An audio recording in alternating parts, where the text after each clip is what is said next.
Celebrating 4 years of talk like you've never heard it before, this is GabNet, the Great American Broadcast Network. Ladies and gentlemen, the history of talk radio. Political opinions have been a staple of radio since the early 1920s. Talk radio as a listener participation format has existed since at least the mid-1940s. WMCA New York's Barry Gray was bored with playing music and put a telephone receiver up to his microphone to talk with band leader Woody Herman. This was soon followed by listener call-ins. In 1948, disc jockey Alan Courtney began a call-in program on WGBS Miami. The Alan Courtney Open Phone Forum was a conservative and anti-communist political forum with coverage area over the southeast United States and Cuba. In the 50s, Joe Pine, John Neville, and Gene Shepard were among the first to explore the medium.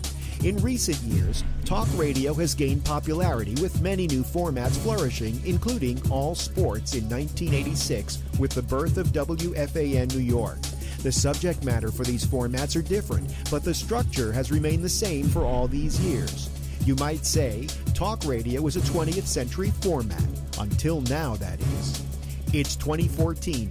And radio pioneer and innovator Alex Bennett introduces the Citizen Panel on GabNet, the first revolutionary idea in the format since its inception. The Citizen Panel allows for an open discussion to take place between the host and many listeners all at the same time. Listeners claim that it's addictive, producing stimulating discussions on any topic from politics to movies and entertainment. It's not liberal or conservative. It's open to all opinions and ideas. Log on to gabnet.net to listen and find out how you can participate. Listen to the programs on GabNet and take a step into 21st century talk radio. You love GabNet. You love the hosts and the citizen panels. In fact, you wish you could take them wherever you go. On your computer, log on to gabnet.net, where our stream is available around the clock. On your TV, GabNet is available on Roku with the same around-the-clock stream, plus all the latest episodes of GabNet programs, old favorites, videos, and tons of celebrity interviews. When you're mobile, we're on your iPhone or iPad, with podcasts accessible via iTunes or Stitcher, and that same around-the-clock stream on TuneIn. If you don't want GabNet wherever you go, well, the hell with you. Go ahead, listen to your old-fashioned talk shows that do things in the same old predictable way. Meanwhile, the rest of us will be having fun listening to talk like you've never heard it before on GabNet. Reasons why you tune into GabNet. Reason number 29, the Citizen Panel. I'm saying that he could actually, a good lawyer might be able to make a case that he cannot get a fair trial anywhere in the United States because the President of the United States said, quote, he should be executed. And if you can't find a fair jury anywhere in this country because they've all been exposed to this. No, he'll never go to trial if he's treated as an enemy combatant. He's not being treated as an enemy combatant, Phil. He's basically a citizen. He has a green card. He has all the rights that a citizen of the United States has because he has a green card. Either you want to follow the Constitution of the United States or not. Go to Russia if you don't want to follow the rules. He said that he did this for ISIS. He had a note in his thing. He had phone call on his cell phone, and he says that he did it for ISIS. Therefore, okay, so Phil, if you did that, you should be able to be treated as enemy combatant.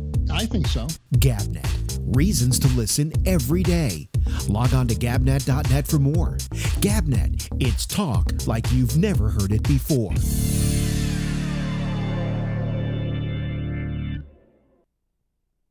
Celebrating 4 years of talk like you've never heard it before. This is GabNet, the Great American Broadcast Network.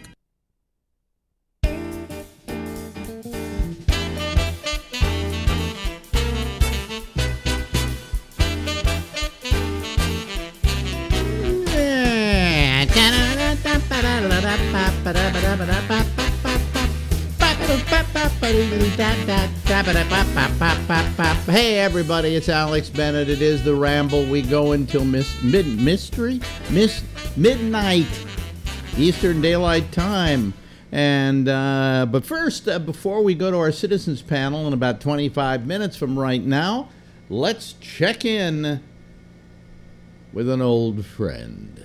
All right, everybody, let me see here. I'm going to go turn myself on my Skype. I got to do that, and then I got to call our good friend here, because it always starts off with some kind of interesting thing to say. Here we go.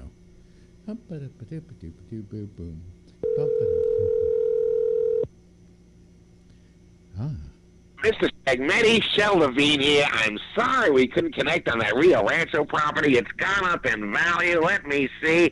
$80,000. Oh, great. Get me $40,000 in small bills. The Brook Farms contract saying a bus ticket to Schenectady. Hello? Hello. It's Glenn Ross, the one-man play here at Kingsburg Amusement Park. 4 shows a day. Do you know right after Donnie Mo sings the big songs of the Korean War. Do you know I've never watched that movie? You never saw it? You never saw that movie? Oh my God! It's the Godfather of dialogue. It's incredible. You got to see Glenn Ross. You have to see Glenn. It's the law. Go see it now. Forget the interview. Go watch that movie now. Oh, okay. Goodbye. Okay. Ooh, I'm a dial tone from the 50s. Ooh, thank you. You know what the problem is? I for some reason I start watching it and then I have something else to do. So I don't know the alphabet soup boils and it's all over. It doesn't seem to grab me. You know. Oh really? Oh, I just oh man, I can't watch it enough. It's I'll have to watch. I mean, everybody. It's all dialogue. No car chases, no pie fights, no gun fights. It's just dialogue, and it's fucking riveting. You know, all the actors in it are just top notch. So, there you go. Everybody that I respect loves that film. Okay, so I mean, I know it's got to be a good film. Me too. I think what I'll do is I'm going to force myself to watch it.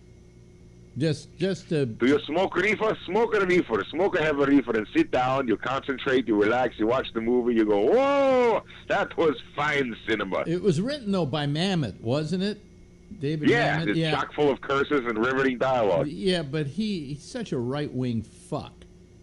Is he? I didn't know that. I don't know. I don't care about his politics. But I didn't know he's right-wing. How about that? Yeah, he turned into a right-wing shit. Glenn Trump. Well, they say when you make your first million, you immediately turn from a Democrat to a Republican. So you turn from incompetent to evil. That's what they say. Well, I keep talking about my my urologist who the other day revealed that he voted for Trump, and yet I like yet I like this urologist. And of course, on top of that, he's got my balls in his hand. There you go. You better agree with him as long as you're there. So, as long as he's got a grip on you, you better agree. Yeah. So I don't know. I get these problems. I get problems with like a guy like Mamet. I go, okay, fuck him. You know. Fuck him. But I did not know about him, but he's a great writer, especially that play. Anyway, that movie you should watch it. You should watch it. Fuck my Met. Watch it once, then you never have to watch it again. You may wanna, you may not wanna. Yeah. But Oh no, I've seen plays he's done and movies he's done, and I've loved the work. You know.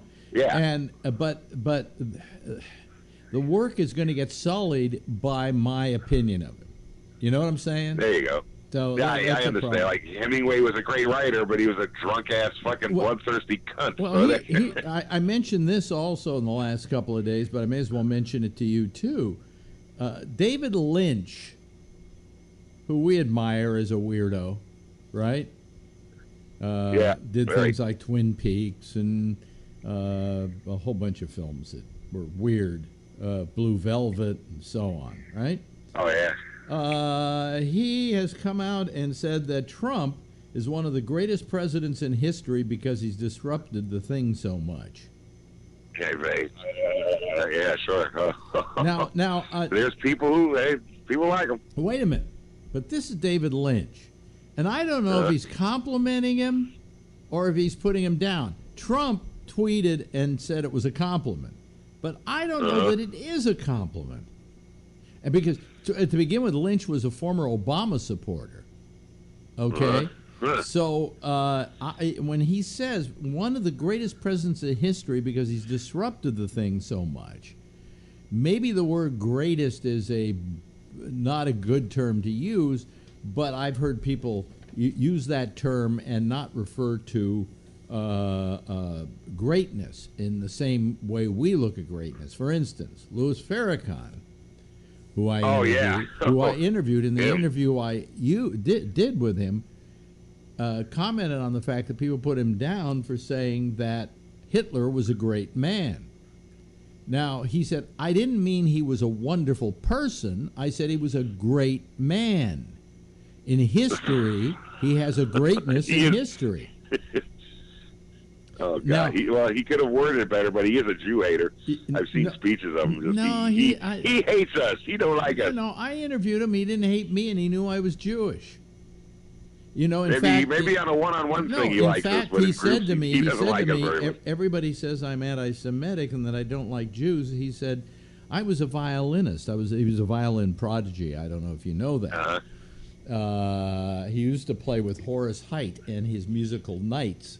I know he was a calypso singer. He was also a calypso singer. And he said, when I was as a kid, as a violinist, Yasha Heifetz was my hero. He said, Yasha Heifetz was a Jew. I didn't hate him.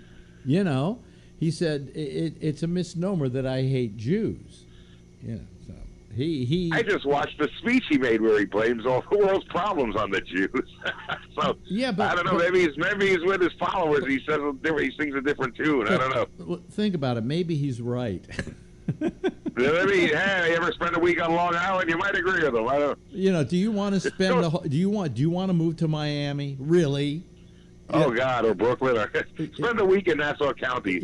Yeah. You probably join them. Yeah, you don't want to hang out with Jews all the time. No, not all the time. So it's like it's like nails on a blackboard. And people are saying, "Oh, Alex Bennett, you Anglo person, you're horrible, you're terrible." And the fact is, I happen to be Jewish, so I can say these things. I'm very Jewish. I'm terminally Jewish. Terminally Jewish. If Hitler had killed me, he would have been happy and just spared everybody else. That's how Jewish I am. I got him right there. I guess we can quit now. Yeah. Oh, God. Fun is enough. That's the one I wanted. Okay, the other 5,900,999 can go home. Yeah, right. So, but I what I was thinking of doing? I was thinking of reviewing black media. And saying, a white person reviews black media and writing a blog on it.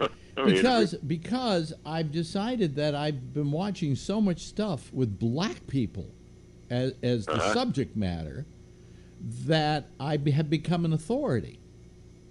Okay. And now people will say, but you could teach an Afro-American studies class at Hofstra University. No, but they say, but you're white, and I go, does that disqualify me from complimenting or putting down or dissing some black media?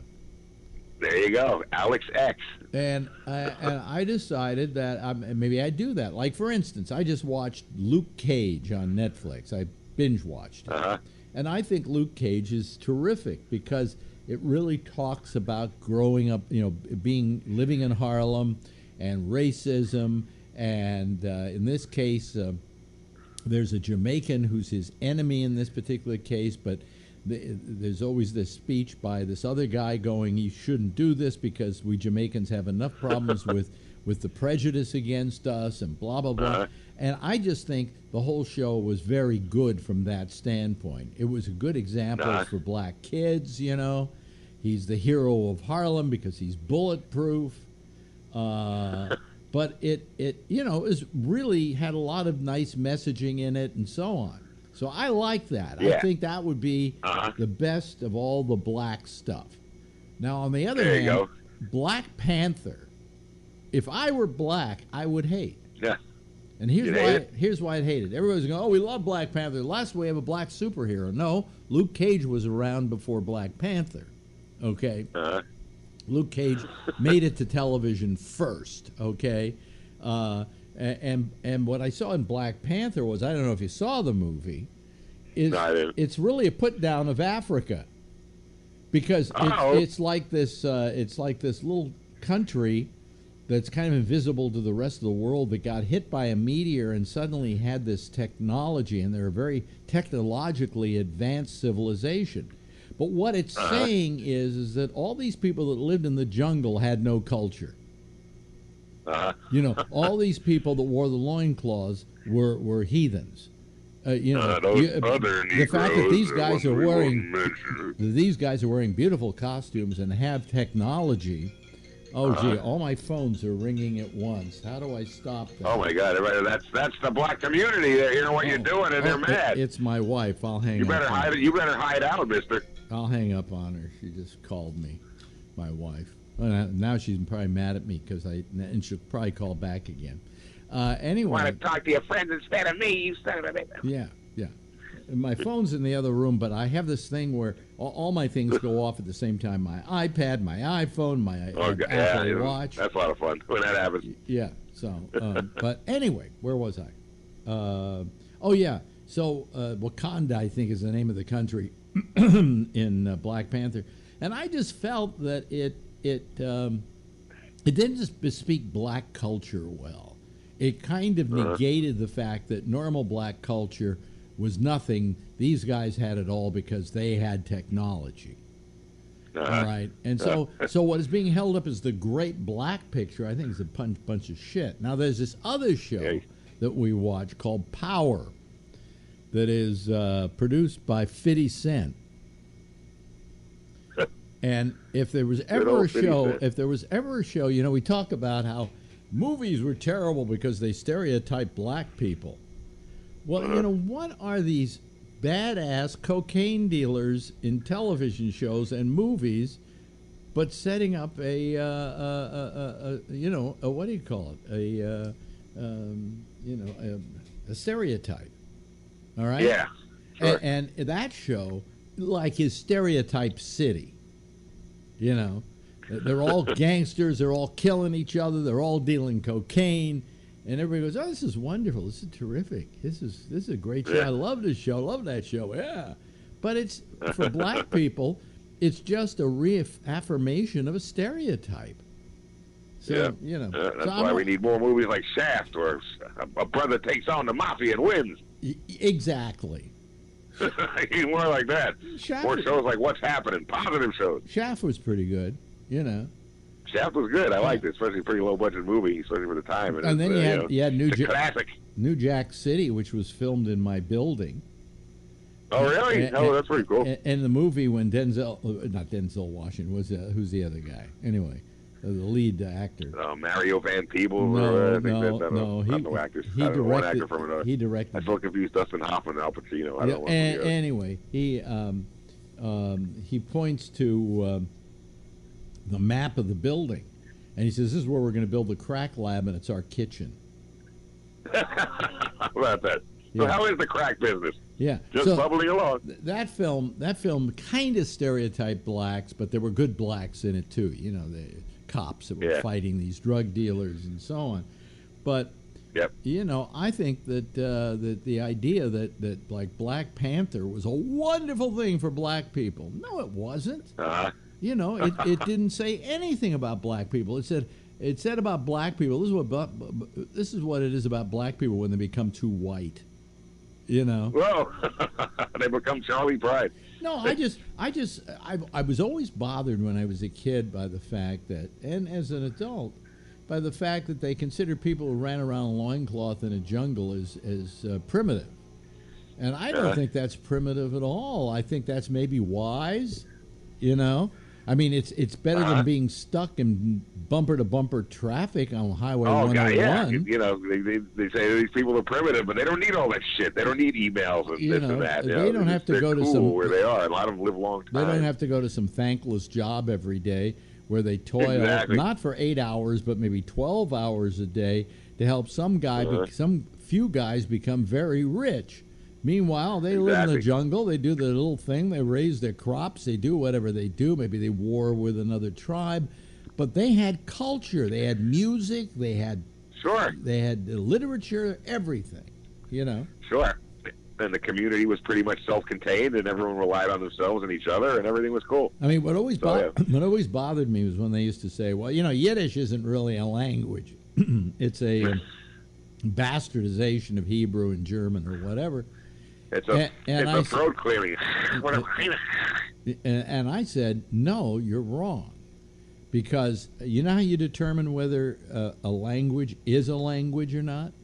If there are books, music, and art and theater written in that language, and if there are, I get it. Then it is an official language. And Yiddish is an official language, but it's completely lost because very few people speak it anymore. You know. Yep. Kind of like Latin, yeah. They made you take that in school like 1,000 years after the language. I mean, I have a friend, Jack Garfine, who's turning 88 years old, and he speaks Yiddish. But he was also in a concentration... Well, he remembers when it was all the rage. He was also in a concentration camp. In fact, he was in 11 of them. Yeah. Oh, Jesus. Oh, man, he was so popular they kept shipping from one to the other. Yeah. He did a tour. You know, I mean... He did a tour. Oh, God. Auschwitz today, Dachau tomorrow. We open in Auschwitz, and then we go to, you know... but he speaks, I think, pretty perfect Yiddish. My ex-wife Susan speaks perfect Yiddish. That's pretty cool. But there are very few people in the world that speak perfect Yiddish. No, I don't know anyone. Most of them have died off, so I don't know anyone who speaks Yiddish, especially here in Northern California. So I haven't been meeting the right people. So what's new in the wonderful world of music? Anything? Yeah, everyone cool is dead. What's new with you? Nothing's going on. I don't know what's going on today, but you know, I'm still living in the past and enjoying it. Yeah, so there you go. Yeah, I just watched the Ricky Nelson concert. Anybody die recently? Joe Jackson died today. I know Joe Jackson died. Well, this will be broadcast tomorrow, but he died. Yeah.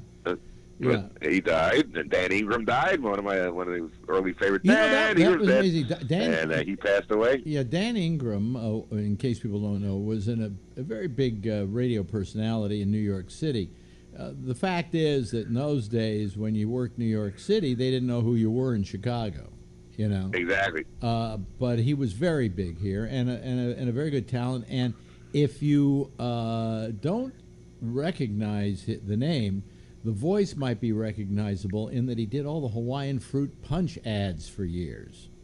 That's right. Yeah, he did a lot of voiceovers for commercials, not to mention the radio. Yeah, my God, if you were in New York, you definitely knew who he was. I read yesterday that Dan Ingram had died, and I thought to myself, I thought he was dead. I thought he died in the 80s. What gives? I mean, isn't that amazing? Occasionally you hear somebody who died and you went, they weren't dead already? You know. Oh, yeah. When I heard, like, Billy Wilder, I thought he died in 1948. What's going on? Well, because this is a guy who was extremely popular in radio who got out of it. And, you know, rather than, like me, keep going and going and going until nobody really gives a shit about you anymore, he stopped. And I guess I don't know what he went on to. He had some private businesses and things like that. But he gave up on the radio industry years ago. I mean, before any of you were born who were listening to me. I didn't even know that. I didn't know he stopped. I thought he was going till the end. But no. I mean, if he was going to the end, he'd be on Sirius right now. You know. Well, if he saved his money, he didn't have to work. God damn, he was all over the place a long time for many years. He must have done okay. But when I came to New York, Ingram had already, I believe, stopped doing radio in New York.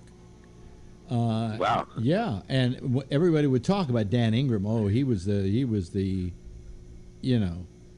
pinnacle of the business and how you should be, and how you should act, and so on.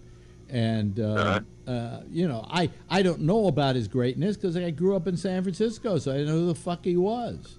You know? Of course, if you knew in New York, you knew who he is. Like, you know who the Yankees are in New York. You know who Dan Ingram and Cousin Brucey were. You had to know, or you were a traitor. Well, Brucey's still working. I think he's still over at Sirius doing his little show or whatever.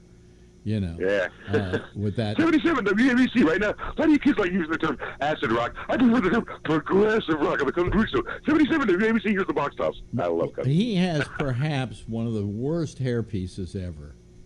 Oh, it's horrendous. It's like, I think Carl Perkins willed his hairpiece to Cousin Brucey. Here's what Brucey did. Maybe Tony Bennett by the way, let me preface this by saying I know Brucey, nice guy, nice enough guy.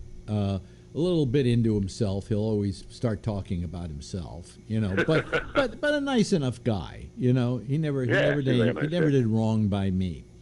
But he had this studio. They gave him a studio to use at Sirius. Now everybody uses the same studios. You know, you're finished with your show, somebody else goes in and uses it, right? There you go. But he thought it was his own, so he put up photographs of himself all on the outside windows of the studios because they were pure glass. His wife did it or something. And what was terrible, and you don't do this, if you're wearing your bad hairpiece, you don't put up pictures of you losing your hair. No, God. Because there are pictures of him, with the Beatles, and he's got hair, and then with Stevie Wonder, and then it's a receding hairline, and then all of a sudden, you go ahead 20 years, and he's got this full head of hair. Now, who are you fooling? There you go. Who are you fooling? Yeah. And, oh, Brucey, won't you ever learn? And don't put it on display, you know? Going in the Smithsonian when he dies, right between the Spirit of St. Louis and Dillinger Schmeckel. Well, as I used to say, you could take an Aborigine from the middle of Australia who's never seen practically another human being besides his own tribe, and show him a picture of Cousin Brucey, and they'll go wig. Wig. Wig. Yeah. Like the picture of Tony Bennett in the 50s. He has a receding hairline, and in 1989, he's got a full head of hair. With the price tag on it. Remember when I bought a hairpiece? Oh, yeah. I remember that. Beetle Alex. Yeah. I wore it for, about 2 times or something like that? Yeah. I don't understand. It's like a hair hat, so I don't get it. If I lost my hair, I'd either shave my head or just have the horseshoe. Online, on my Roku channel, TV channel, I actually have the special that I did for Channel 44, which is the worst TV special of all time. I guarantee it. And at the end, I do a piece with a woman, and I've got my hairpiece on. And it just my wife loves to see that video. She just laughs her head off. What were you thinking? No, I got it without the hair. I got Sean Connery and everybody. You don't need it. I got it because I had fuck you money. It cost about $1,000 for 2 of them. There you go. And one for the day and one for the night. I put it on. And I didn't like it. I just didn't like the way I looked. I felt dishonest. You know? Yeah, you didn't need it. I would hate to be fucking some woman and have it fall off. You know, that kind of thing. Exactly. But do you know Phil Spector had like 10 different hair pieces of varying lengths? So throughout the month, yeah, he had lots of them. It's all different hairstyle. The big afro and the blonde, Swedish looking. When he was just trying to hide his balding, there were like 10 different hair pieces, and they were all different lengths. So throughout the month, he would wear the next one so it would look like his hair was growing. You go, whoops, I got to go get a haircut, and then he put on the old one, the first one. You know, but no, he changed hair pieces throughout the month so it would look like he was, you know. Things to do today. Get a new hairpiece, beat up Ronnie. Okay, Phil Spector's list. Best advice I ever got was from a comedian. I'm trying to remember his name now. The one who died in the car crash his daughter was driving. Schimmel. Bob Schimmel. Schimmel said to me, because I used to wear my hair long in the back, even though I was starting to bald, and he said, do what I do. I said, what? He said, cut it short. He said, that's called preemptive baldness. What you're doing is it looks better when you wear your hair short, you know, even if you're balding, because it's more attractive. But when you've got the Danny DeVito look where it's, you know, nothing on top and everything on the sides. Nobody wants to see that. And of course, the worst thing of all time is do not get a comb over. Oh no! Oh God! I never. When I was a little kid, and I'd see those. I go, "What is he thinking?" The guy must have let his hair grow really long on one side. That's insane. King of the comb overs. What does he look like? Our president is king of the comb overs. Oh, that's beyond the comb over. That's like butterscotch cotton candy on his head. I don't even. That's like it defies physics and gravity. I don't know what that is. Yeah, I don't know what it is either. But let me tell you this. That he supposedly had a scalp reduction, where they bring the scalp together. I think he had a brain reduction too. Yeah, 2 for 1. And so he's got to cover that because it's horrible. It's just horrible. It is. I've seen pictures of him with his hair blowing, and he's thin and white. I don't know. He's weird. Trump just said that he doesn't believe Wyoming exists. I know why he's jealous now. Now I know why he's jealous of Obama, because Obama had all his hair. Hey, listen, I gotta go here, friend. Already? All right. Well, we'll do it again. This has been great, ladies and gentlemen. It's always fun. Always fun, Stephen Pearl. Thanks, Stephen. Thank you very much, and thank you, Alex, for having me. It's always a joy. Celebrating 4 years of talk like you've never heard it before.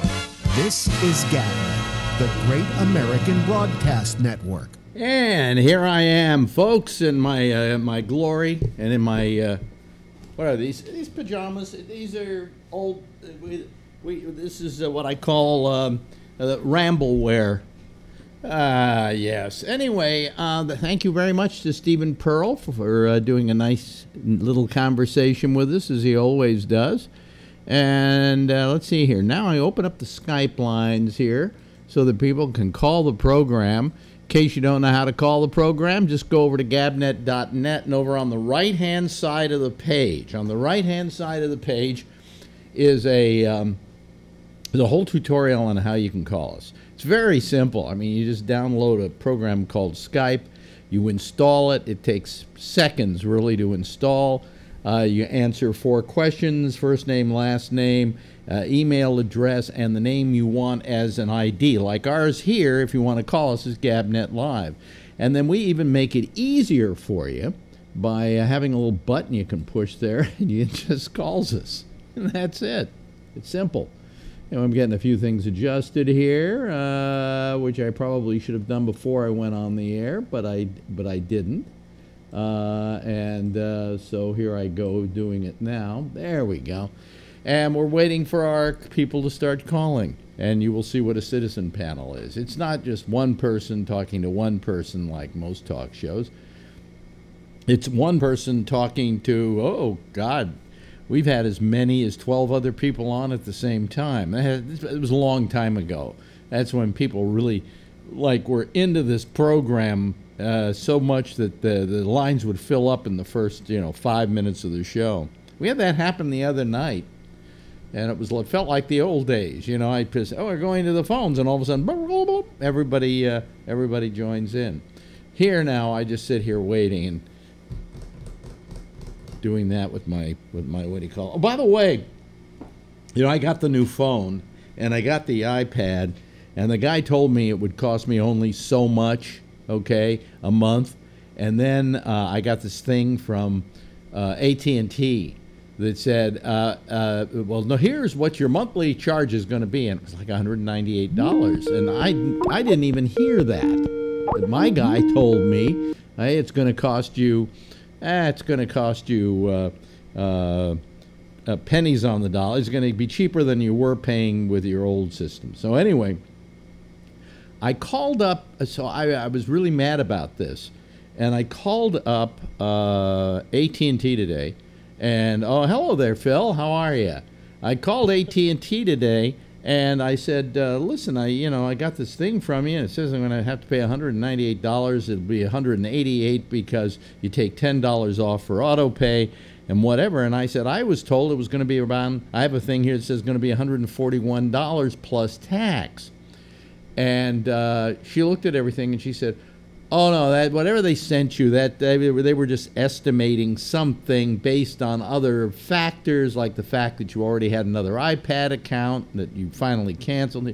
She said, your bill before taxes will be $131 a month, which that's for both the iPad and the phone. Before I was paying like $135 with tax for both the phone and the iPad. For the phone alone, $135 and $30 for the iPad. So I'm getting along cheaper. So I got that all solved today with AT&T. Hello, Phil. Hey, put the coffee down. Coffee's for closers. And if you go to see Glengarry Glen Ross, you'll know what I'm talking about. Well, yeah, I've never seen Glen Ross, and people I know who I respect love that film. Yeah. So I know that I should watch it, and every time I start to watch it, something pulls me away or something. And I got, I just am not good at it. So it's a tough movie the first time. You really have to concentrate, and then once you see it a couple of times, it's like Pulp Fiction. You get more and more and more each time you see it. Right. And once you do. It's a phenomenal movie. Really? Well, that's what everybody tells me, As I was saying to Pearl, the only drawback for me is Mamet, Hey, I must be a nice guy. Must be a nice guy. You probably like David Lynch. David Lynch is... I don't watch Twin Peaks or any of those. Well, listen what he said about Trump. I mentioned this last night, but you weren't here. Mm-hmm. He stated, let me see here, that Trump is potentially going to be one of the greatest presidents in history because he's disrupted the thing so much. Now, the question is whether he was saying that tongue-in-cheek, because I'm trying to look at what he said here. He said, one of the greatest presidents in history because he has disrupted the thing so much. What do you think Lynch means by that? Trump wrote a tweet saying, I love David Lynch, I love his movies, oh, thank you so much, David, but I think Lynch was damning him with faint praise. I don't know. I think Trump might have written the statement that Lynch used. I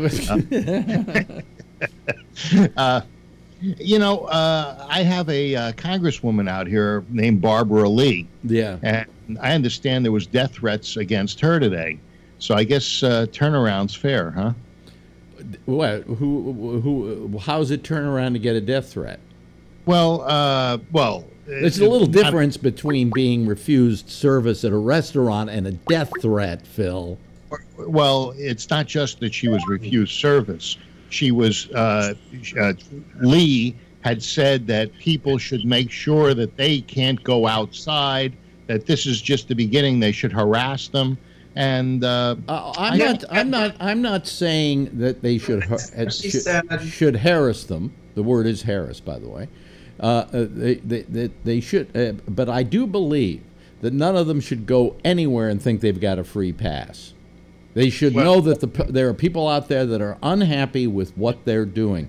Because let's face it, you don't get to talk to an official in the government very often. So when one is sitting in front of you, you've got a chance to show your ire and your disdain.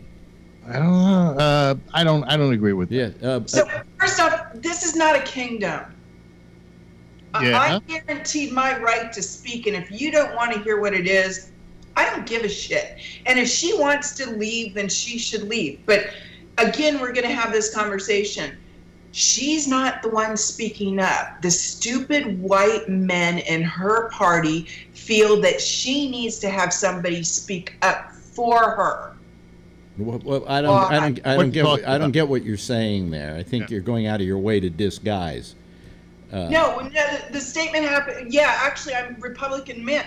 So the issue is she doesn't seem to have a problem with this. She's not the one bringing it up all the time. But the white men in her party. But what she's talking about, Barbara Lee, is like what happened with Sarah Huckabee Sanders, who was refused service at a restaurant, which I think actually was a nice thing they did for her health, because she could stand to use a few pounds for her health. I did tell you, I believe the Red Hen is an organic food restaurant. And with healthy farm. Well, in that case, I would throw the owner of the Red Hen out of my meat restaurant. Okay. There you go. So, but just out of curiosity, hello, Phil, Patrick. Hi, Patrick. Have you verified your statement from last night where they chased her down the street? Shit. Verified. It was in the news. I think it was CBS. I don't think I didn't hear they chased her down the street. I understood that the employees of the restaurant followed her to another restaurant across the street. I didn't see it anywhere credible. Well, you watch fake news. No, you watch fake news. It shows you the list of places. You know something? I think maybe we're all watching fake news, but we don't know it.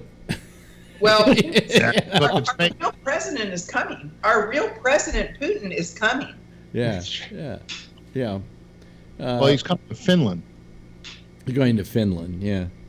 What's in Finland? Why Finland? I think the Russians own it anyway. Why can't we just go over to his place, or he comes over to our place? What is wrong with that? Why do we have to find these out-of-the-way places and tie up their fucking traffic? Yeah, a couple of moose and a cow. What, you ever been to the Norwegian countries? Oh, very nice. Beautiful. Yeah. Beautiful. Yeah. Oh, yeah. You can take off your shirt. Yeah, you can take off shirt and ride on horse. Yeah, well, that's they have sonnets there. And then you can hunt for moose and squirrel. Yeah. Take off your pants and jump in the fjord. Yeah, didn't they have something to do with Boris and Natasha? No. Anyway. Moose and squirrel? Yeah, moose and squirrel had to do it. Yeah, but they had something to do with Boris and Natasha. But I think they were spies. Let's get back to this little argument we were having, because I love dusting it up with you. I think that if I saw Sarah Huckabee Sanders somewhere, I would actually walk across the street to tell her off. Okay? Well, I don't respect that. Well, you don't have to respect it. And no one cares if you respect it or not. Yeah. Well, that's just, hey, I'm glad, since because you have that because oddly enough, the things you do respect have so little decency to them, that I don't trust your sense of what's right and what's wrong. I mean, well, you've got a guy here by the name of Donald Trump, who is the biggest douchebag we could possibly have as a president. He's going to put another person on the Supreme Court. I'm sure he will. Watch your ovaries. I'm sure he will. You know something? They're on. No, they're not going to. They're really not going to do away with Roe v. Wade because it's 40 years old. It's the law of the land. It's Wisconsin law. It's not the law of the land. 17 states in the United States do not honor Roe v. Wade. Get that through your head. Those women are not free women. Well, what I'm saying though is that because it's been law for 40 years, you can bet your life. It's only 36 states or 37 states. Wait a minute. You're talking about constitutional amendments. There, you're not talking about the Supreme Court ruling. States accepted it. Yes, Patrick. It's been tied up. Since Trump got in there, they've got 17 states that are about to fall through the cracks. Let some good sense thinking come from Patrick. Go ahead, Patrick. Before you start off, let me tell you, you're full of shit. Go ahead. If there's any topic you don't touch with Renee, it has to do with abortion. That's why I picked it. She's always going to be right. She's always going to be right. You're always going to be wrong no matter what. So just leave it alone. You're talking about right and wrong. I'm actually talking about science and bullshit. No, she insulted my president, so I went for the ovaries. So now actually what he was talking about is the fact that, and Phil, this is not a you thing, and Patrick, this is definitely not a you thing, but he talked about the fact that the values of the Republican Party are shit. They are nothing now. 3 wives, 5 children, hookers, porn stars, directors, collusion, and all of those things are okay with you. Wait a minute, Yeah, I'm having second thoughts about him. How many wives have you had there, Bennett? I've had 4. Okay, so you beat Trump in the and also I might add I have fucked a porn star too. So you know I do fall into the category. But we weren't the party saying that these were the bad things, and that your party was. And when it comes to the right day, your party's got no plan A nor plan B. Trump never said it was bad. You know, he was happy doing what he did. You know, he wasn't even a Republican. You know? Yeah. Nope. Actually, he was pro-choice. So that's the point I was going to say. When he was doing all that, he wasn't a politician at all. So it doesn't matter what the Republican Party thought at that point. The only thing that matters is that the Republican Party allowed him in. I think he was at that time making some political overtures. However, he had his eyes on. He tried to run for, what was it, governor of New York under the Libertarian Party or something like that.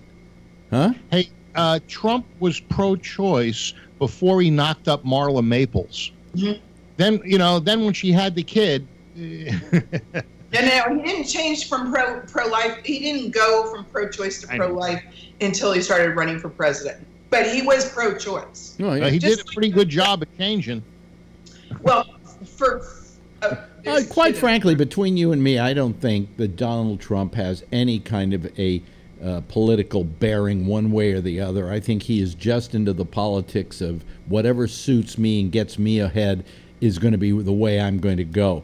He created his whole ethos when he ran for president to appeal to a certain portion of the electorate, but his true feelings, he could care less. He is so consistent. How can you say that he doesn't believe in what he's doing? He's not consistent. Yeah, he hasn't changed one iota from what he promised. From what he promised. That was by the time he had codified the Trump presidential character. You know, prior to that, he was all over the place. Prior to that, he was lefty, and then he was a libertarian, and then he was the this, and he was the that. And you know, he never had any true politics. He was looking for the thing that would get him elected. I don't know. No, he was courted by a lot of people that wanted to be politicians or were politicians looking for money. No, for looking for money, obviously. But, you know, they didn't realize he didn't have any. Who heard that Mitt Romney won his thing? This is going to be fun. Well, you know, look, you can say whatever you want to about Mitt. You know, I never was a supporter of Mitt Romney. But at least he's a decent person. I mean, you know, he's a Mormon, and they live by a certain set of rules which have a certain high level of morality to them. Don't believe it. Huh? You don't believe it? No. Oh, okay. I think they're just as hypocritical as the rest of them. Oh, okay, because I used to go out with a Mormon, and I have to say that, you know, their beliefs are pretty solid. You know, I don't agree with them, you know, and I think that they have, over the years, they excluded people from the Mormon ranks, like blacks. And when I was trying to join a Boy Scout troop that was a Mormon Boy Scout troop, they didn't want the Jew. But, you know, all I'm saying is that when the people down in Vegas wanted to get people to run their casinos, they hired as pit bosses and as people to run the casinos Mormons, because they knew that Mormons wouldn't steal from them. In fact, the first place the Mormons actually moved to was the valley where Las Vegas is, and then they moved up to Salt Lake City. So, but no, the mob always thought they were scrupulously honest. And they were, you know. So, You know, I mean, select the Jews for accountants. You know, they did do some massacring when in the early days. You know, there was that whole bunch of people they didn't like coming into Utah, so they killed them all. But they don't talk about that massacre much. That's kind of swept under the rug. They don't bring that up to the Mormons. Is that TV show still on? I mean, I didn't watch it in the first place. What? Oh, that's so long ago. No TV show lasts that long unless it's The Simpsons. All right, I was curious. I'd forgotten about it. You mean Big Love, I think it was called? No, that or Sister Wives or something. That was more recent. I don't know. I never watched that. Yeah. You know, never watched that. But I just, you know, I mean, and when it comes to the Supreme Court, you know, I think there, who is this woman, the Republican woman, kind of talks funny. She sounds Collins. Collins, Susan Collins. Maine. She's not really a Republican. Well, yes, she is. She's not a Republican in your mind just because she doesn't. Voted twice with us does not make her a goddamn Democrat. Right. It makes her open-minded, is what it does. I know you as a Republican don't want any open-minded people. Women, you know, an open-minded woman. Yeah. But anyway, women. Susan Collins said that she will say to whoever Trump's nominee is the same thing she said to Merrick Garland when she interviewed him, and that was, how do you feel about precedent? Because Roe v. Wade is precedent now, and would you vote against precedent? And if he says yes, I could find myself voting against precedent, she said, then I won't support him. Yes, Patrick. I think the only people on the list for Trump should be women, and the reason being, one, it'll shut women up, and two, make women, hold on, Phil, it'll make women uncomfortable the same way as having a female Secretary of State go into a Arab country and make them uncomfortable in the Middle East because of all of their laws and mores and all of that. So I but she on the other hand, though, Patrick, Hillary Clinton respected them when she went to those countries. Yeah, by the way, if you're going to use the white glove, it has to be on your hand. It can't be sitting there like a condom, like a used condom. Clarence Thomas. They said, oh, well, you're putting a black on the Supreme Court. Now, how did the left look at Clarence Thomas? Well, as a guy who had such good eyesight, he could see a pubic hair on a Coke bottle. Well, you know, he was just making sure she didn't swallow it. But, you know. That's not misogynistic in any way, shape, or form. No. And by the way, Patrick, Trump's list is already out. What? He made a list prior to all of this shit. And he's sticking to those names. Yeah. Is Merrick Garland on there? No, Judge Judy is on there. And Judge Wapner, well, he's dead now, so. Yes, Patrick. Yes. And I mean, Bill made a great point with Clarence Thomas. I mean, I think that was a great pick to make everybody uncomfortable on that too. I mean, okay. We didn't have a problem with Clarence Thomas. Oh yeah. Being black. It's the same thing with that Haskell woman who is now in charge of the CIA. They're just sheep people. And if that's what you want, that's exactly what you got in Clarence Thomas, and that's exactly, which is an Uncle Tom, and that's exactly what you got for her. See? It's an Uncle Tom. See? Well, look, it wasn't good enough that he was black. I will have to take you to task on something here. You're making an automatic assumption that because Trump thought they were a good idea, they're necessarily going to be sheep. No. So we already know that she set up the torture site. She found the torture site. She set up the torture site. She was something with the torture site. Then she was told to destroy all of the papers, and she destroyed it all. So that's pretty much a sheep. Wait a minute. Patrick is giving his what? What are you talking about? Go ahead, Patrick. It's the so what? I mean, it was, at the time, it was legal. It's really just, we agreed to live by rules that we all I agree with Patrick on this one, that at the time it was something that, while it was not moral, okay, it was legal. It was, no one told them you can't do that. But we agreed to live by those rules, and this torture is outside of those rules. Nevertheless, she was not the person who was a leader at the CIA. Somebody had to give the go-ahead and ask her to do what she did. She simply took her marching orders. Now, maybe we don't want somebody who's going to take marching orders, but rather say, I cannot do that. It is morally reprehensible. But unfortunately, that's not what we got. You know, that's not what we got.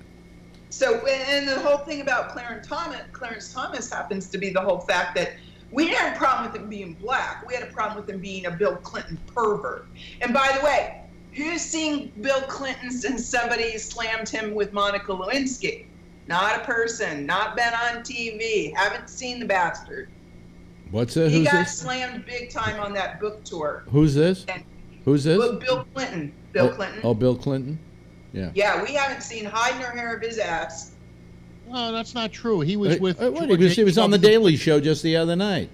Yeah, and he was with George H.W. Bush the other day. Yeah, and he's had this book tour going around with who's the guy who he wrote it with, the big author, and and he was on 60 Minutes, and he was on. I saw him on several shows where they all talked to him about Monica Lewinsky. He was out flacking a book, and the other author is sitting next to him, just kind of looking quizzical because he liked to talk about the book, and but to his credit, Clinton answered the questions in one case pretty badly. Okay. Correct. You did poorly. But the next time he went on, he learned his lesson. You know. Just the other day, George H.W. Bush got a service dog, and Clinton was there, and they were palling around. This is a news clip where the two people were talking, or he was being interviewed. No. They were just sitting there together, playing with the dog, and I guess Clinton and H.W. Bush are close friends. And Clinton was on the Colbert Show, on all these shows he was asked about. On all these shows he was asked about Lewinsky, on every one of them. I thought he was dropped as of last week. No. Well, no, he may be not on tour anymore for the book. You know, you do that for about 2 weeks, and then, you know, all of a sudden where you were never available for shows, you're available for 2 weeks, and people take you like crazy, and then you're back home, you know, waiting for the royalties to come in on the book. You know, so, I mean, but he was not unavailable.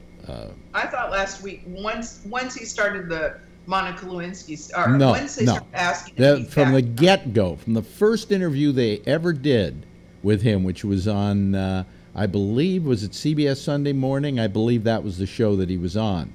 From that show onward, that was the beginning of the book tour. He kept answering questions. There were always questions about Monica Lewinsky because they were saying, well, there's the Me Too movement. How do you feel about what happened with Monica Lewinsky? Blah, blah, blah, blah. And I saw at least 3 interviews in a row where he was asked about it, and he answered the questions. Okay, so you're really wrong. He didn't dodge the Monica Lewinsky issue, and he didn't not go on tour to sell the book. So I felt sorry for. I'm trying to remember the writer that he wrote it with, who obviously didn't. James Patterson. Yeah, Patterson. I felt bad for him because he's sitting next to him, and he wants to sell the book. He's there to sell the book, and people are asking him about Monica Lewinsky, and then Patterson jumped in and gave his own take on the thing. So he got political on all these interviews too. But that's you're wrong. He was out there, and people were. So when interviews, I saw 3 interviews, and the 3 that I saw, James Patterson was like. Yeah, well, for the most part, hey, if it sounds like a joke, like 2 Jews walk into a room. If 2 people walk into a room, one of them is an author and one of them is Bill Clinton, and you're the interviewer, who are you going to talk to? Okay. You know. So he just looked a little like. But I don't want to be in this And I shitstorm. think he realized that that was going to be his lot in life on this book tour. Yes, Patrick. Hello, Yeah, Tony. Yeah. He saw the same one like Renee, and it looked like James Patterson swallowed a turd. And That's what I thought. I think those first few interviews, he was not expecting that. And then you're right, Alex. After that, he just figured, well, shit, this is 3 in a row on 3 different networks. I guess this is going to be the way it's going to be. Well, but I mean, when the first one, yeah. it looked like somebody either farted or he shit his own pants.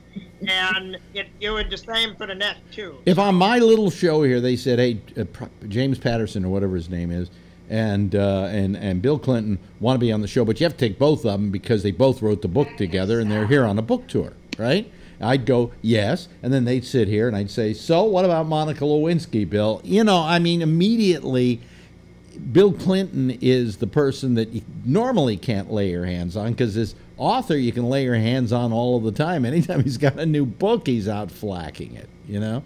So that's the reason why I think Patterson felt so out of place in all these interviews. He's still a pervert. No, he's not. You don't think Bill Clinton's a pervert? No, I don't.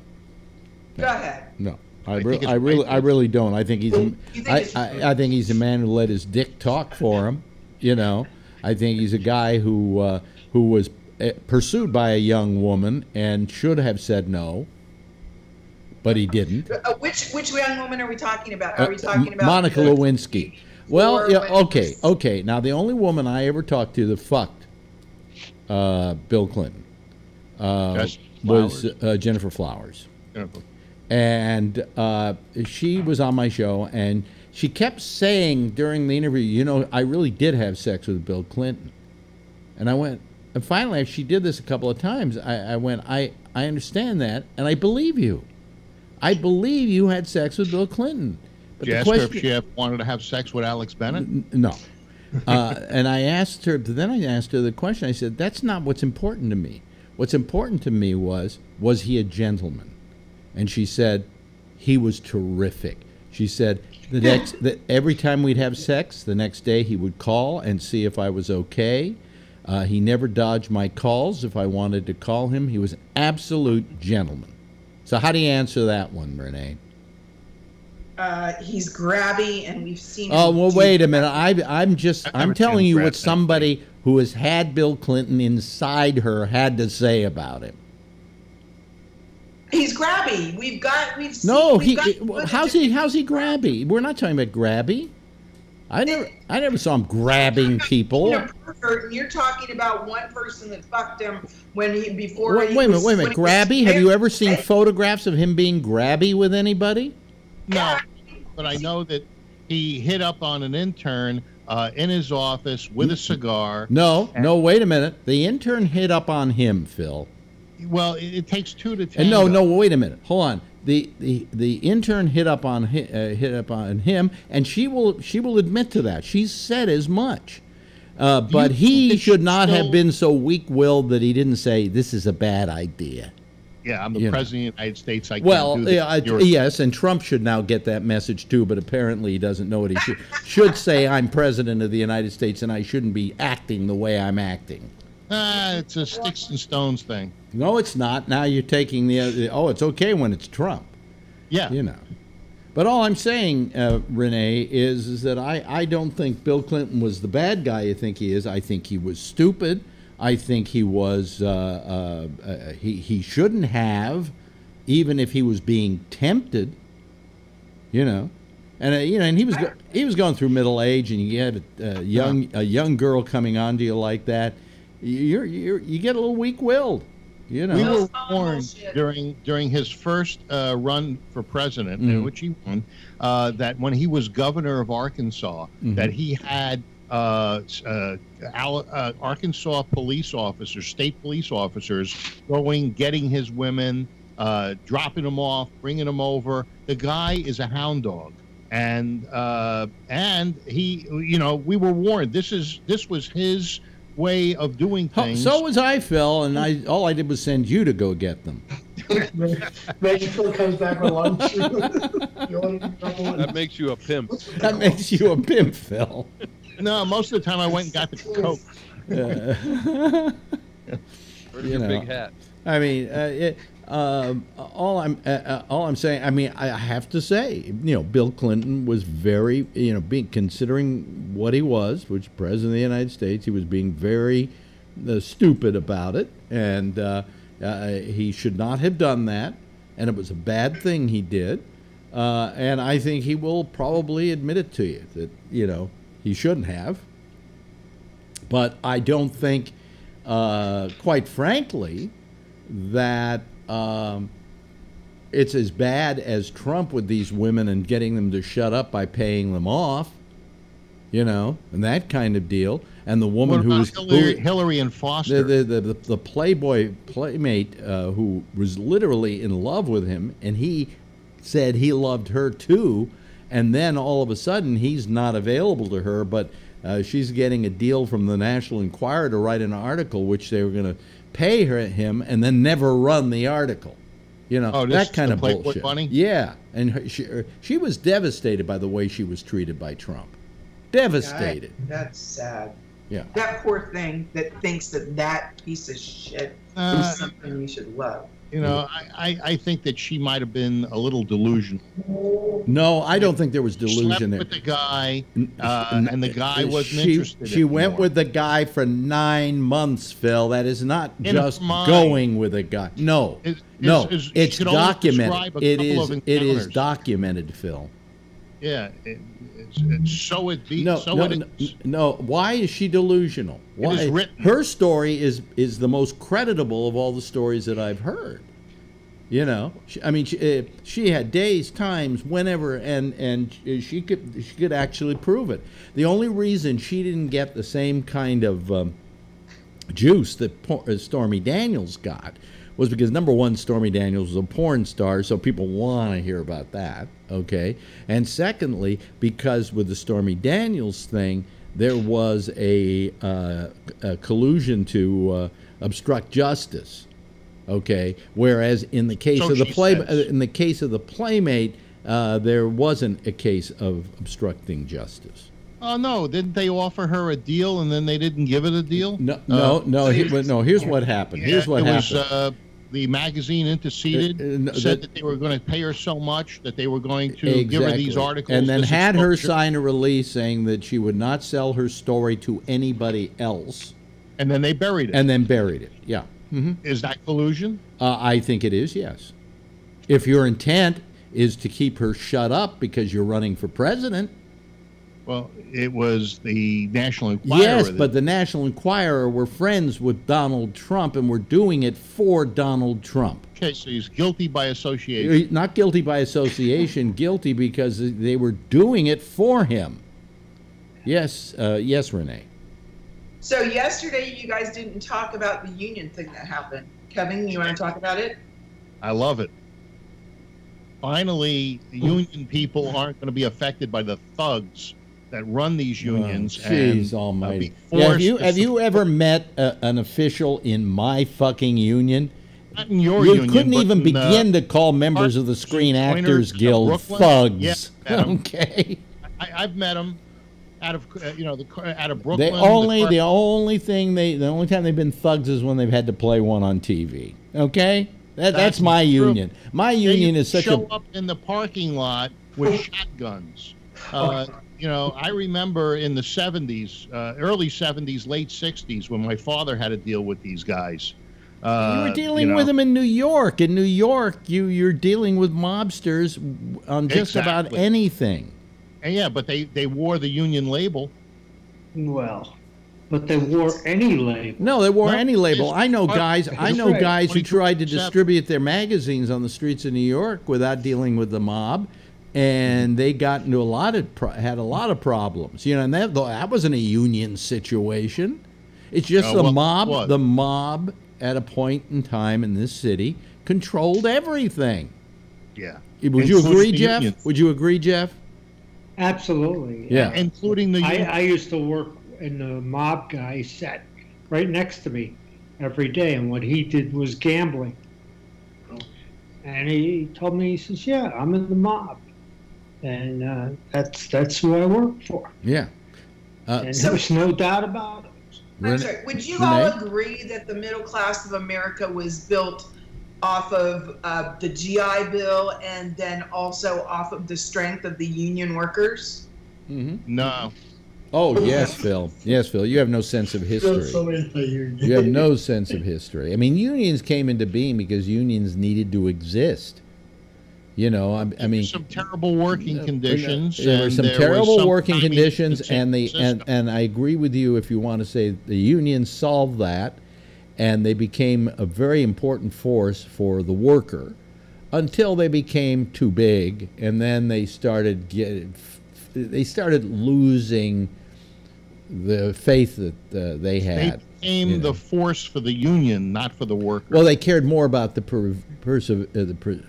union existing rather than the worker, and that's what I found was a problem with unions. But now in this country, unions don't exist like they used to. So you know, they're not going to exist anymore, and they might not exist anymore if somebody can get a job, get wages that were set by the union with the employers, and not have to pay dues. Well, the problem is that they also contribute to political machines. No, forget about that. Forget about that. We can get into that later. But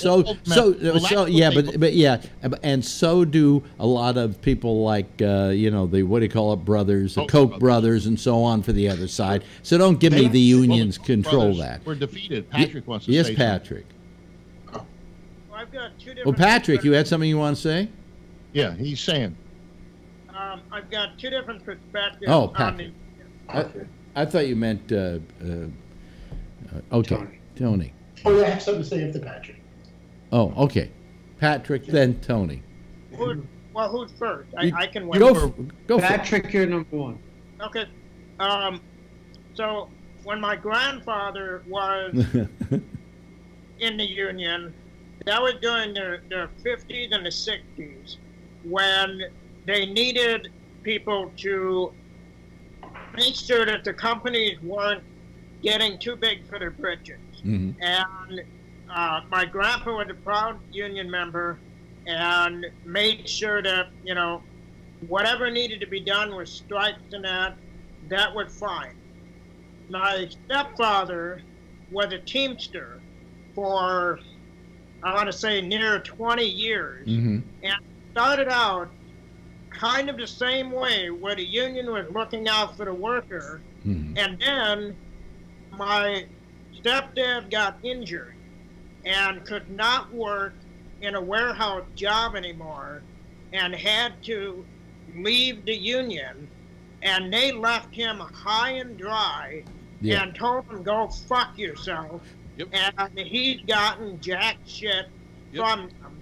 And that's when I turned against the idea of union, because I want what happened with my grandfather and with my stepdad early on, and I lived in a union household, and I also want my mother gets screwed by her own teachers union, where when she started out working, they were very much in her corner, so to speak. But because she was not a full teacher, she was an aide or whatever, they started dividing up what the benefits were going to be without consulting with the aide. So the union bosses would take care of everybody without asking people like my mother what they wanted out of whatever negotiation. So my mother was forced to retire early because they couldn't get their shit together, and they fucked her over just as well.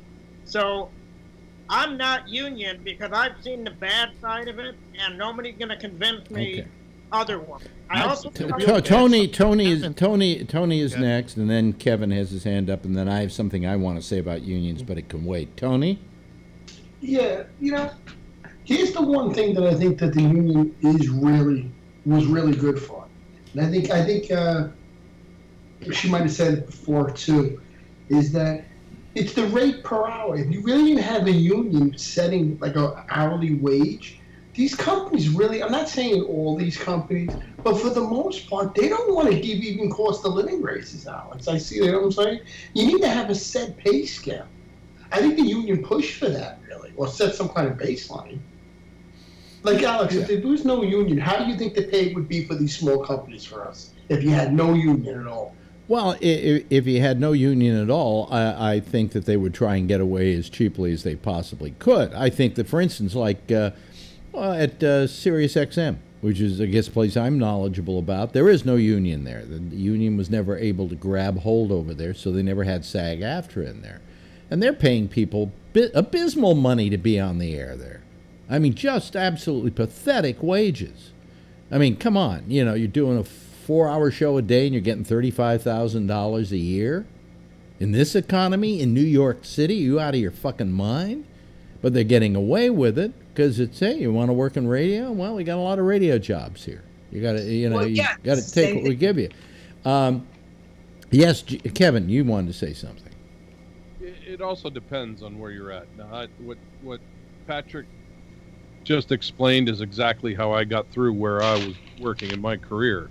I always avoided being in the Teamsters. The trucking union was, at least in this area, I know in other areas it was different, but in my area, it was always a piece of shit.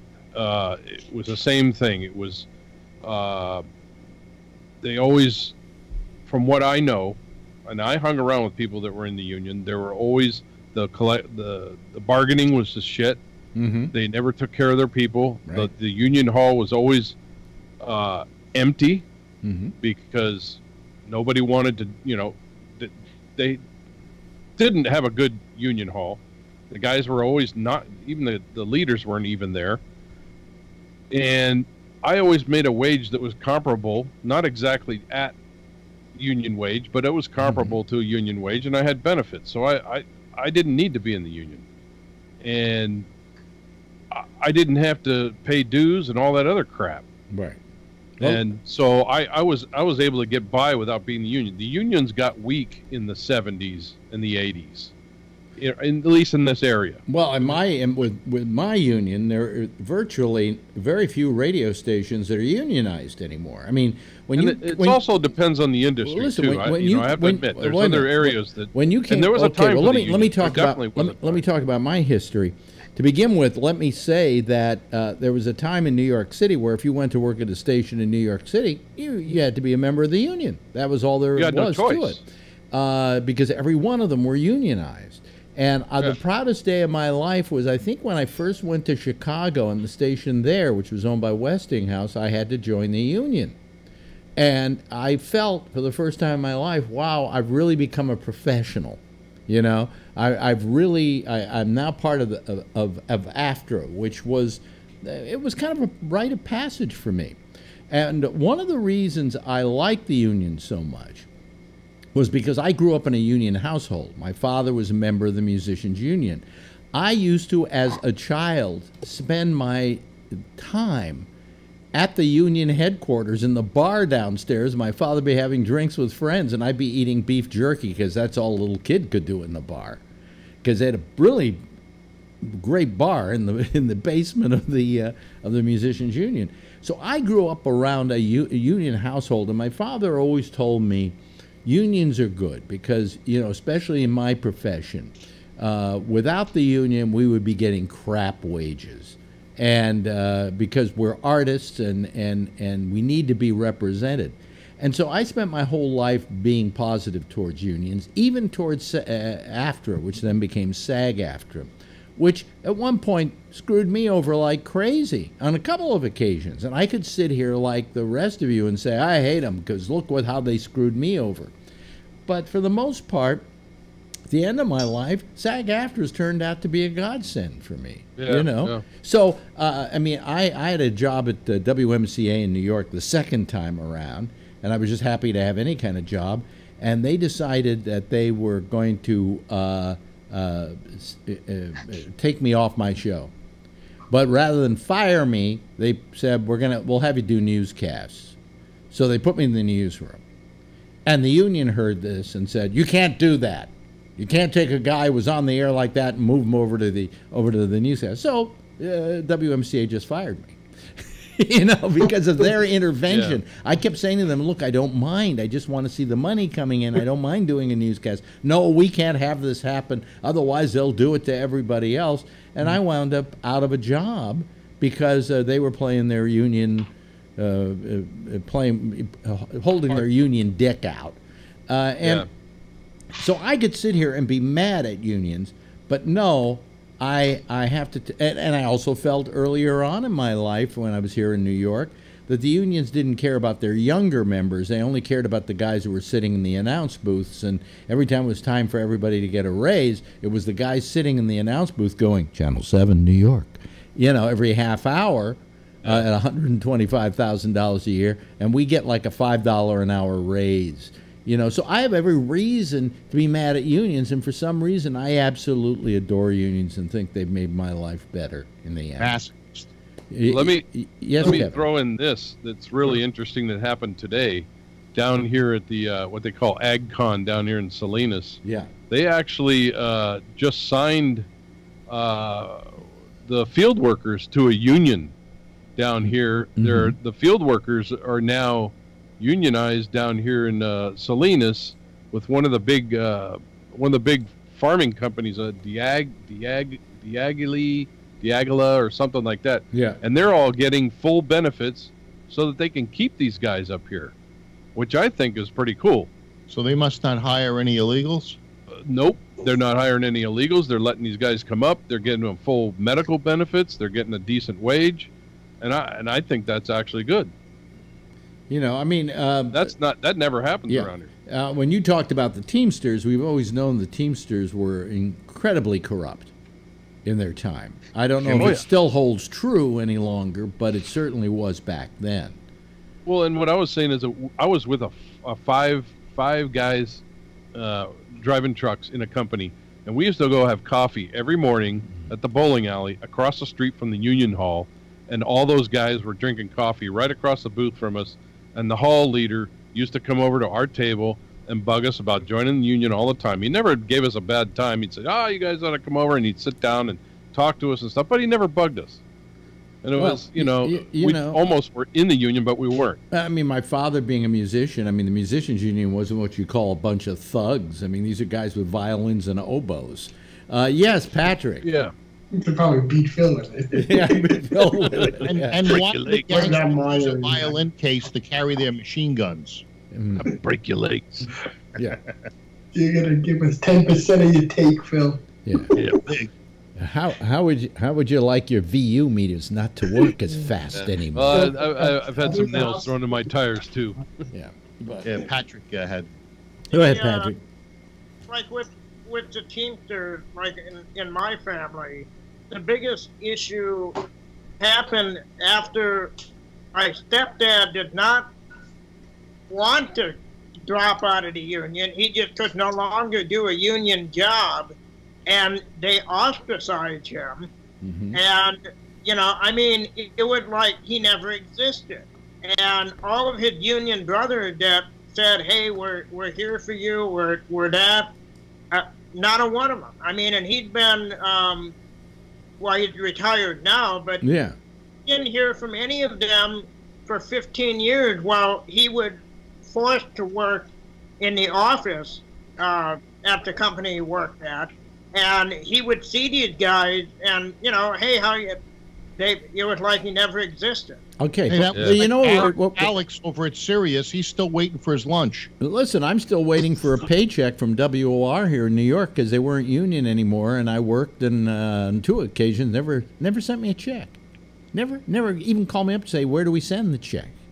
You know, so that's what happens when you don't have unions in places. But let me take it. Let's go back to the original thing that Renee was talking about, and the fact that is it right for a person to work, have a union go to work for them, to get more money in their workplace, and take that money, that raise that unions got them, okay, and then not have to pay union dues for that?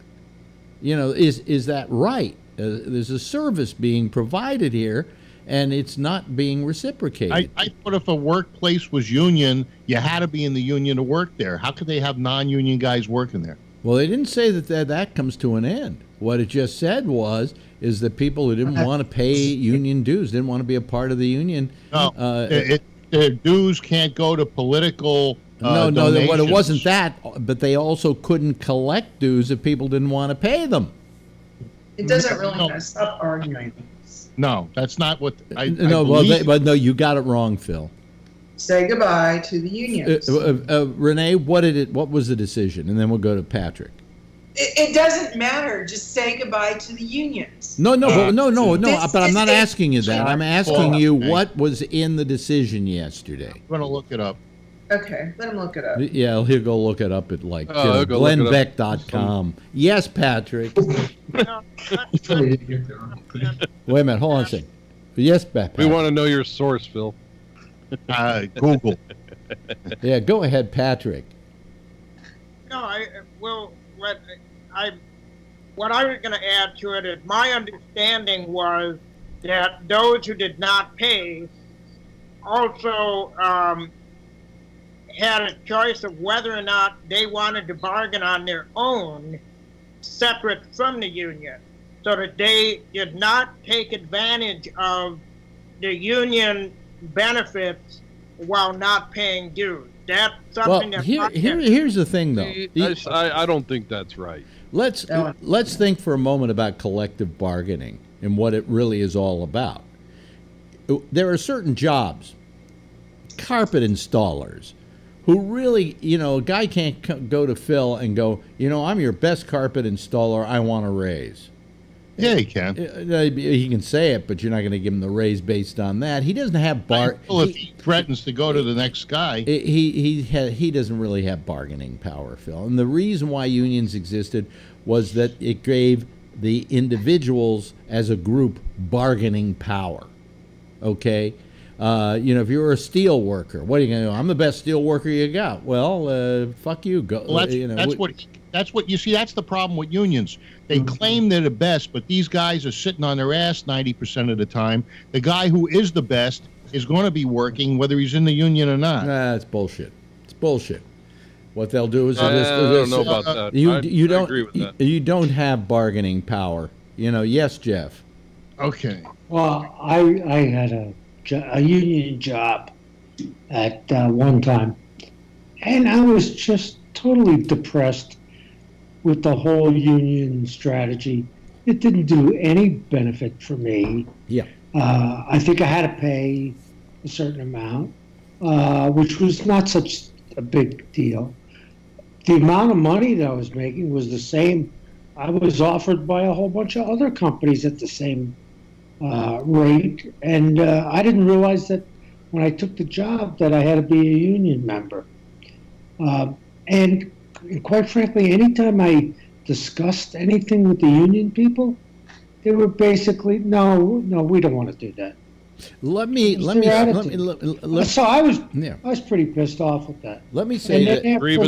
Let me say this. That ever since I worked in New York, I never had to work when I left New York for a union operation ever again. Okay, a union radio station.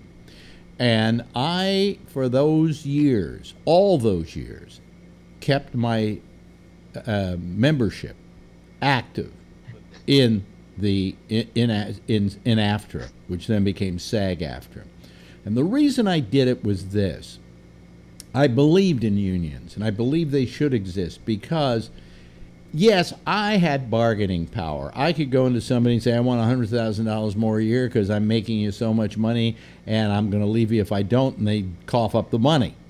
Right. But the newswoman who was sitting next to me doing my news in the morning didn't have that bargaining power. Now, I gave mine bargaining power by saying, if you want me to sign a contract, you got to sign one with her first, and gave her bargaining power. But unions would have given the people working around me much more bargaining power that they didn't have that I had. But I maintained my membership with the union for all those years. Lucky I did, because now I'm getting my SAG-AFTRA, insurance.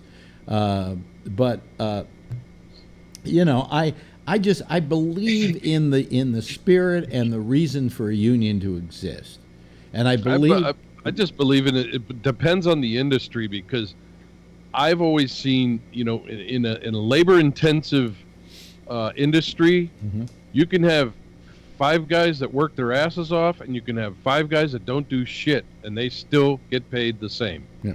Let me talk for a moment, as long as I mention steel workers. Yes, Phil has his glove up. Boy, is that getting obnoxious. Yes. Yeah, that was the idea. Yeah.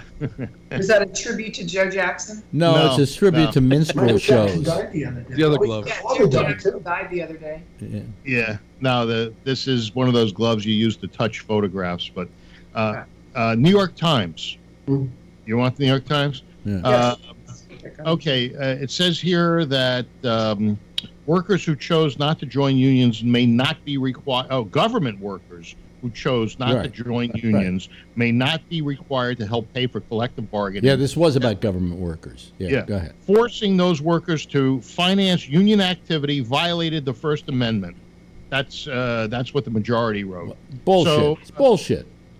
Well, hey, that's what the majority wrote. Samuel Alito wrote for the majority. He concluded that the arrangement violates it was a majority. Phil, when you say a majority, you think like, oh, everybody in the Supreme Court agreed with this. It was 5-4. 5-4.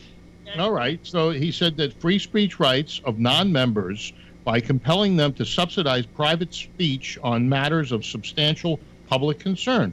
So basically, they were protecting the rights of the non-union members and their First Amendment rights. That's all. Members people who did not want to be a member of the union. Right, but these are government. But they would go to work for the government and be getting wages that existed because they'd been negotiated by unions, by the very unions they didn't want to pay dues to. Yes, but they have a right. But bullshit with the right. The fact is, those unions got them the wage they're going to get. So you're going to continue to pay off forever, huh? So the question happens to be is if the middle class of America is built off of unions and also off the education backs of our military, what do you think our middle class is going to look like? My life was better when I was a kid because of my father's union. We won't have a middle class. 70 years ago, that was the case. We will not have a middle class. It's going to be a 2-class country. We don't have a middle class now. It is a 2-class country. It's called those in government and everybody else. No, it's called those who have money and everybody else. Yeah, well, the only ones that have money are the government people. No. The government people don't have the big money. The big money goes to those people who are in the top 1%, and those people are controlling most of the country. Let me. Yes. But Jeff, Alex, aren't you one of those 1%ers? Not really. No, I'm not. Well, maybe not now, but I was. think you were. I was never one of the 1%ers. To be a 1%er, I'd have to be making several $1 million a year. We were, or over $1 million a year. And I never made over $1 million a year. I wish I had. That 75,000 a year. But and right now I'm pinching every penny. When AT&T wants to charge me more than I think they should be charging me, I'm calling them. But then again, at my age, I have the time. And a glove. Kevin's got Skittles, and I want the Skittles, Kevin. Okay. Let me mention something else that happened today, which is kind of interesting. It was brought up. I think he made in a speech last night. I just found him. The President of the United States is prone to absolute, unequivocal lying. Oh, big time. Okay, and I don't know. I think what it is, he's delusional. Okay, I think no, it isn't fake news. Here's what he said last night. He told an audience that he was speaking to. I think this may have been the speech he was giving at they were looking North Dakota, something like that. Anyway, he said, "Today I heard from United States Steel, and they are going to be building 7 new plants here in America." Yeah, I heard that too. Yeah, and United States Steel, when asked about it by news organizations, said the only time we ever announced that we're going to be building something new is we put out a tweet on it. The fact is, we don't have any intention of building 7 new steel plants. There is one steel place that we have reopened and restoked the fires in it, but outside of that, we have said nothing about opening up 7. So where Trump got this idea, it's the same place he got the idea that Apple was going to invest $320 billion in America, when all Apple did was say, now that we can do it, we're bringing $320 billion back here to sit in our banks. Well, you know, one plant was a Diefenbachia, the other was a Wandering Jew, then a ficus tree. Yeah, I know. But all joking aside, the man is fucking delusional. He picked this figure out of his ass. Well, he had to get it from somewhere. Foxconn is going to be half of Wisconsin too. And also, you do know about Foxconn. Hold on a second. How much money is the state of Wisconsin investing in Foxconn being there? What kind of tax breaks are they getting and all of that? They say it's going to take 25 years for Wisconsin to recover the money that they're going to be spending in this. Women, and Patrick knows this, it's going to take that long to get the money back, and there's no guarantee that they're going to employ anybody, because Foxconn has said publicly they would like to have all their plants automated and not have to use human beings in putting together these phones. Yes, Patrick. But Trump is guaranteeing 13,000 jobs. Yes, and they're saying they have gone on record as saying any new plants they were going to build, they were going to try and build fully automated plants. Yep. Yes, Patrick. If you ever had employees, you'd want that too. It's going to take 25 years, 20 years to recover. It's no different than the sports arena that we've had built here that I bitch about continuously. Well, I mean, I agreed with you on those. The difference here for me is the employing of potentially 13,000 people. But that's a lie. Trade-off, even if it takes 20 years to pay off that investment, it's a better investment to me than a sports arena that you only have, let's say... Okay, look, Patrick, I agree with you about the sports arena, but it's already a known fact that Foxconn, who may not even build, okay, there's some question as to whether they're even going to wind up building it, is an absolute corrupt Chinese company in which the system is so bad in those places that they had to put nets up around their buildings so people wouldn't jump out of them. Okay, this is Foxconn we're talking Wasn't the about. last one on the East Coast that was supposed to bring that much, almost that much, and it never got built. 500 employees or something, and it never got built. Yeah, never got built. So if this one gets built, I'll be amazed. If it does, there's going to be nobody working in it. It's all going to be machines putting stuff together and a few people operating those. Yes, Patrick. There's already a few small buildings up. Yeah, but that's not a full company. And Foxconn has been known to make these promises before and then not deliver on them. As you say, they were supposed to build one out here on the East Coast, and it's yet to be built. Well, we'll see. I mean, so far so good. I don't see. Well, so far it's all talk. The East Coast robot unions wanted too much money in their collective bargaining, so they had to go to Wisconsin. Put the coffee down. Speaking of which, this isn't coffee; it's tea. It's for closers, believe me.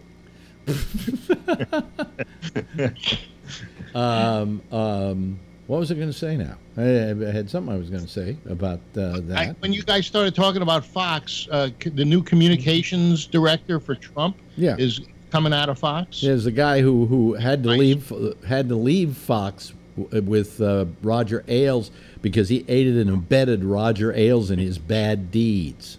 That's the kind of guy. So we reward him by putting him in our government. Yeah, so we rewarded him by putting him in our government. Well, he needed a job, you know. Yeah, well, you know what? I bet there's a bunch of Hispanic people that need a job that have better morals and values than that jackass does. But they can't communicate. Neither can he, obviously. Well, no, it was his lack of communication that got him in trouble. Yeah, he wouldn't rat on ales. Well, that's a good. You know, I don't like rats. Oh, okay. Mm-hmm. Oh boy. What am I going to do with you, Phil? Yeah. I have a public service announcement. I hope that stent puts more blood into your brain, and all of a sudden you start seeing the. You know, that's probably where the fog is coming from. Could be. Yeah. When's your surgery, Phil? July 5th. Right. And it's just a stent, right? It's not a pacemaker and a stent. It's just no pacemaker. The heart's fine. It's a angioplasty. Well, they go in. Isn't that the balloon? Huh? Is that the balloon? Yeah. Yeah, the balloon.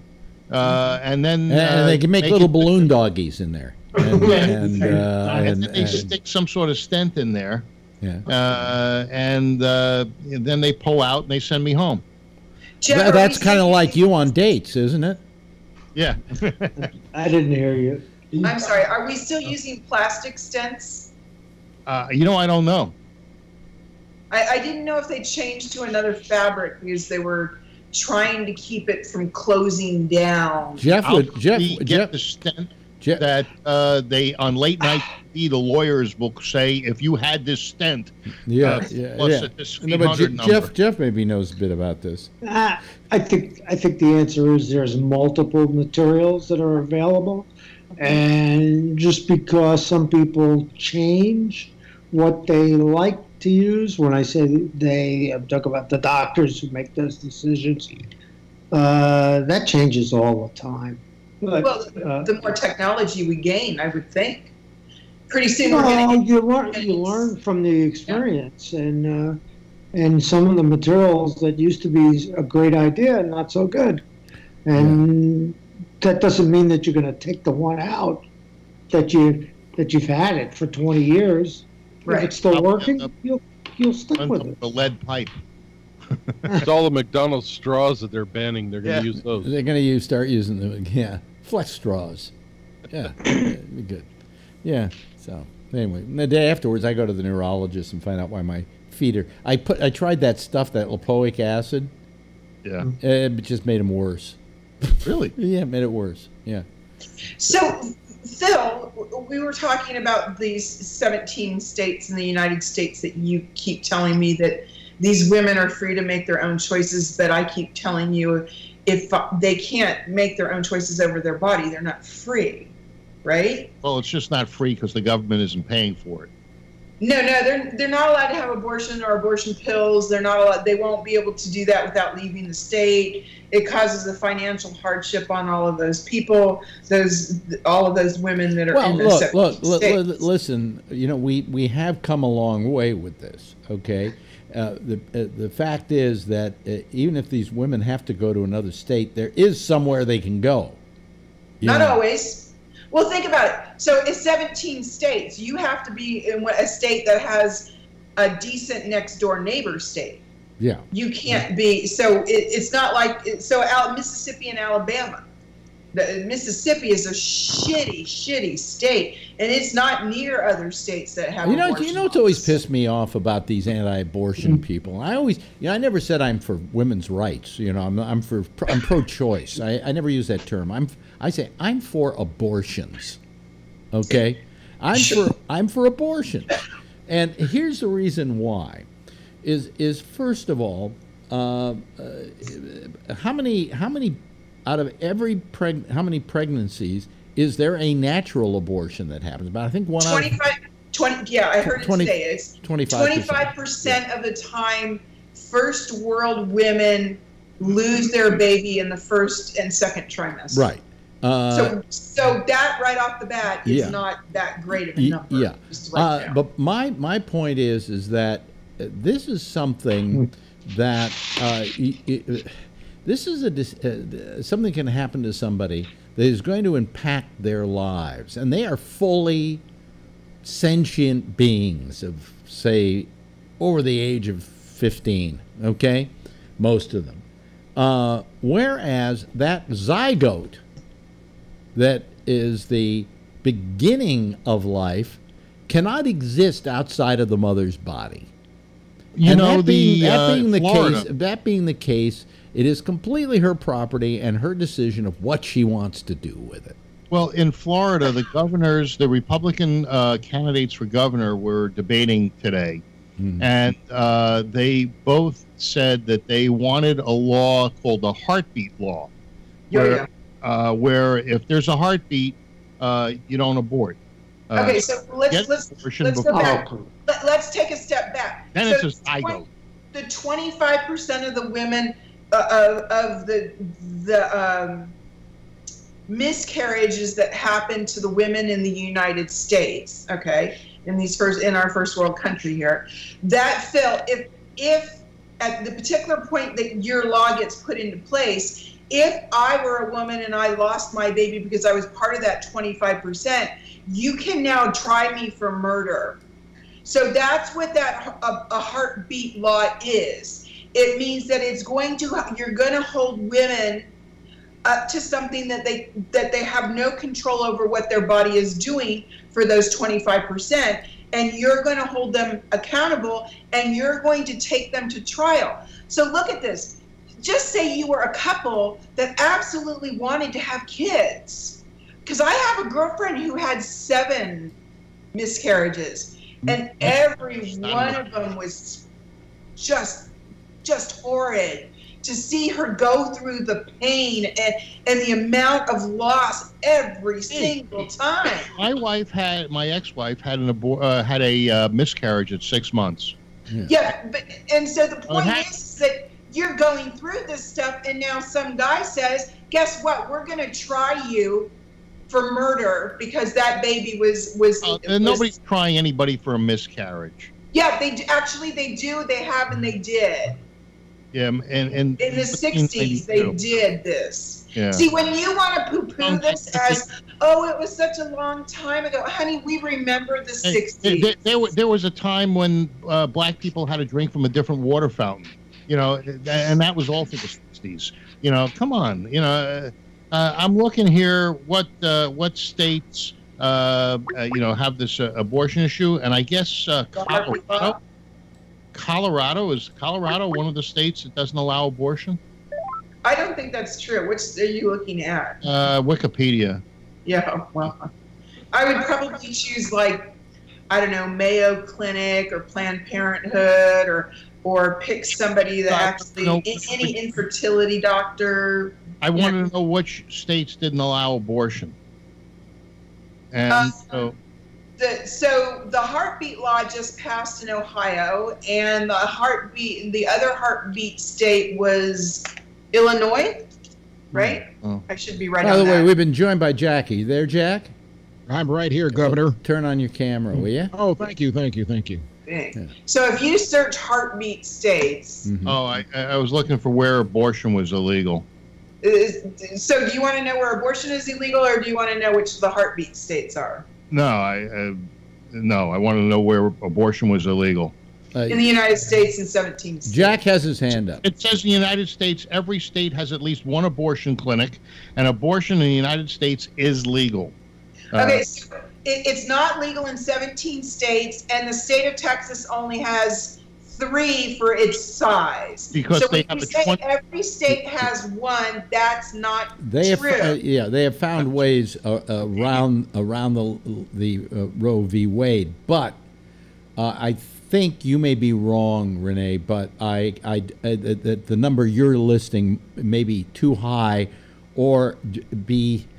How can I put it? Jack Bishop.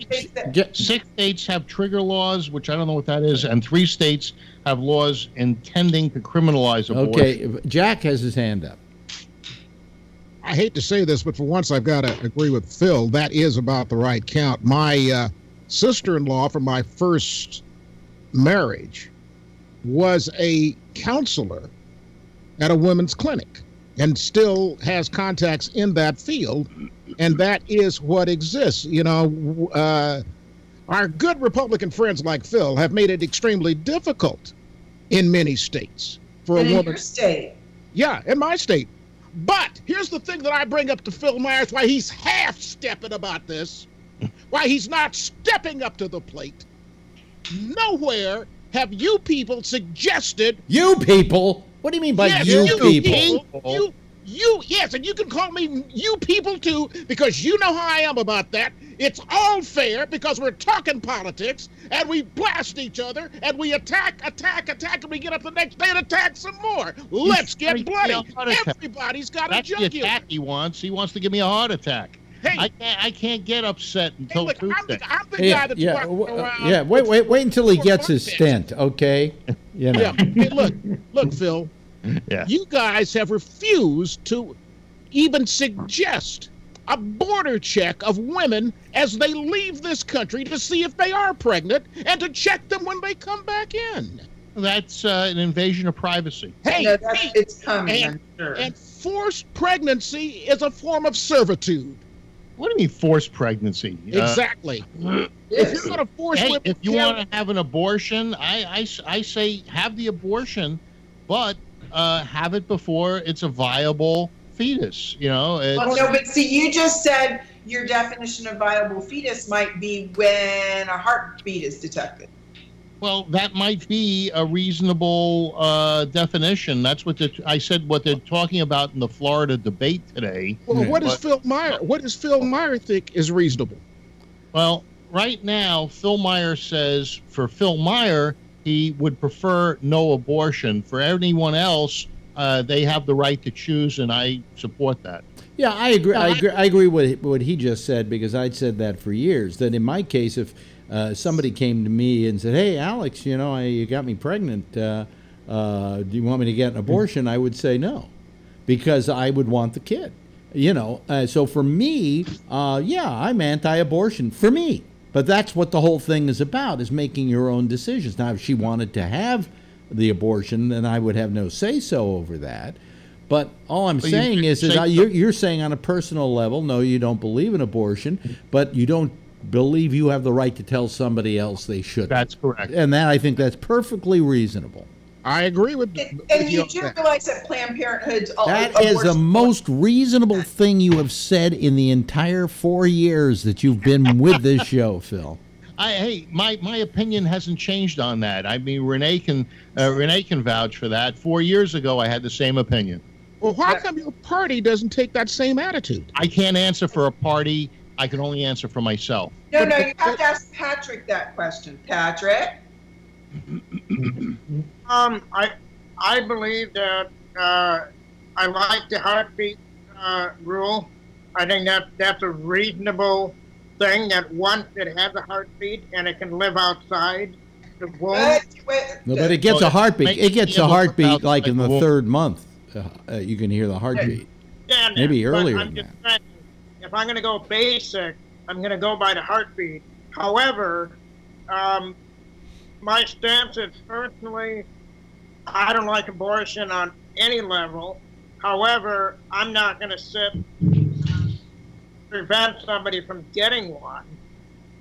That's up to you and your morals and your God or whatever it is that you need to deal with, not me. So unless I can overturn Roe v. Wade with one more Trump appointee. Yeah. The thing is that I don't have more than one, and you're going to be able to do that. I don't think that's necessarily going to happen, Phil. I think that there will be some justices, the ones who are even there already, who will go, Roe v. Wade has been the law of the land for 40 years, and it's not something, it's precedent, we should not overturn it. So the other day when I asked you if you believe in the rule of law, you do for this, but not for other things. No, I don't believe in the rule of law because I think most laws are stacked against us. Yeah. Okay. Hey, you know, before they're meant to protect property, not people. How do you like that 28-year-old communist that they socialist that they are running in the Democratic Party that beat Crowley?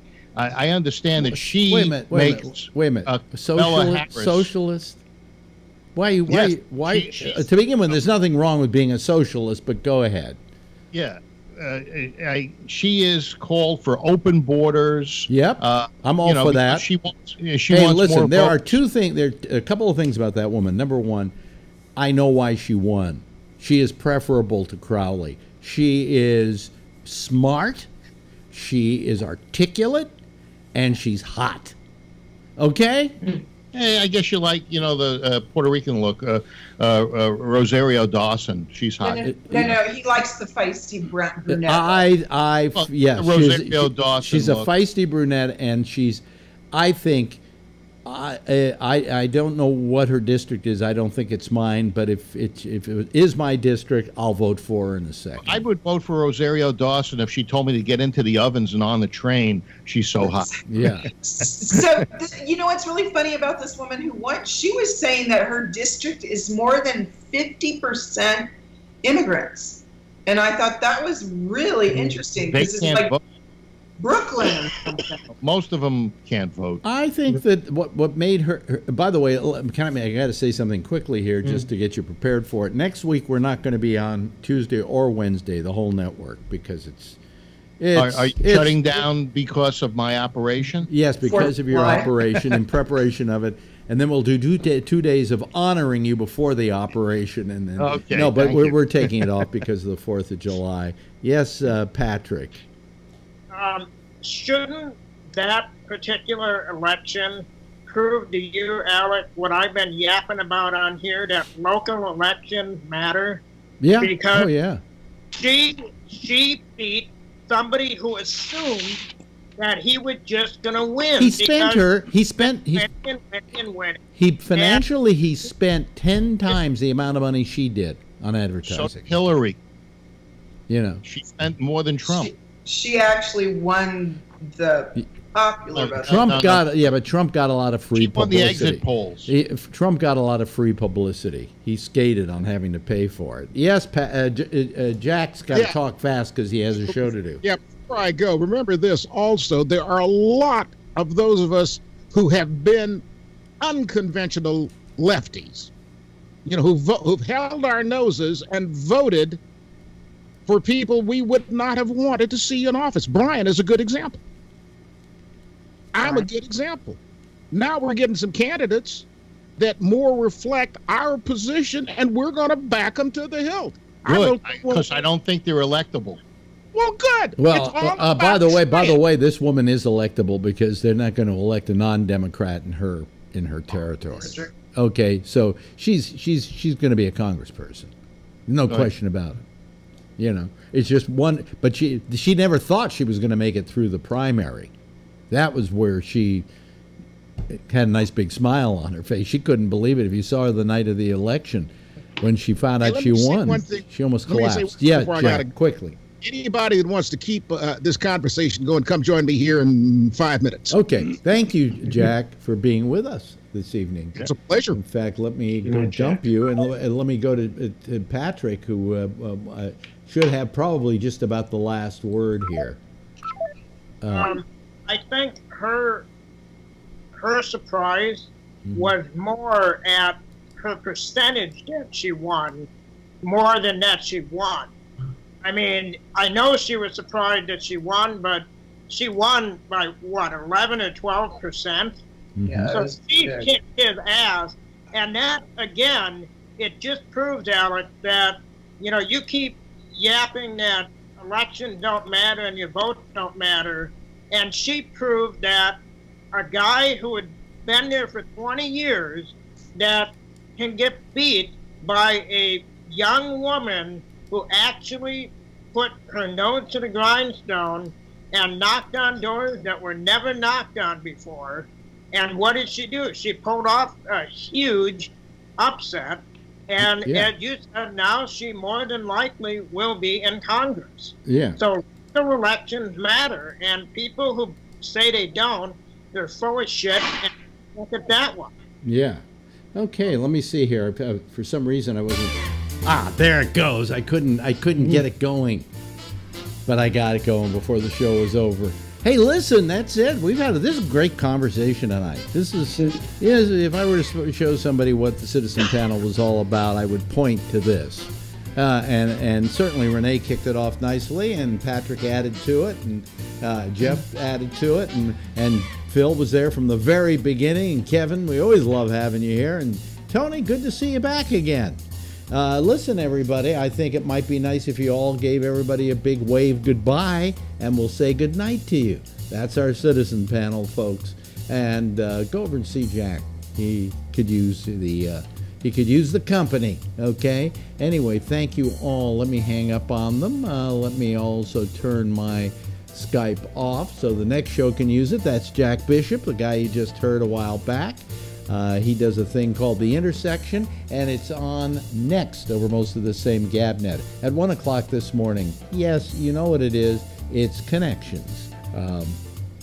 And then tomorrow night, 9:30, Damien is here with The Exchange, and back again 10 o'clock tomorrow night. I'll be here, same time, same station in life. In the meantime, if you see her, tell her I love her, okay?